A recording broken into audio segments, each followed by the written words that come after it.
ఓం నమ శివాయ శ్రీమాత్రే నమః. ఈ షార్ట్ వీడియోలో ఈరోజు మంగళవారం, చాలా విశేషమైన శక్తి కలిగిన మంగళవారం.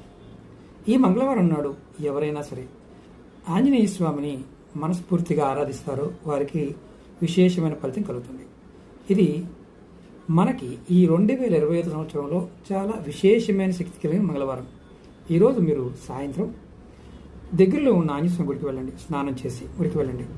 స్వామివారికి చక్కగా ప్రదక్షిణ చేసి మీరు ప్రాంగణంలో కూర్చొని ఈ మంత్రాన్ని మీరు మనసులో జపం చేయండి. ఒక 108 సార్లు చేయండి. ఓం హం హనుమతే నమః. ఈ మంత్ర జపం చేసి పూర్తయిన తర్వాత మీ మనసులో ఉన్న ఎటువంటి కోరికనైనా కోరుకోండి. డబ్బు కావచ్చు, సంపద కావచ్చు, ఆరోగ్యం కావచ్చు, ఏదైనా సరే. ఈ ఒక్క మంగళవారం ఈరోజు సాయంత్రం 5 గంటల దగ్గర నుండి మీరు రాత్రి 9 గంటల వరకు ఈ ప్రయత్నం చేయండి. మంచి ఫలితాన్ని పొందుతారు. ఓం నమః శివాయ శ్రీమాత్రే నమః.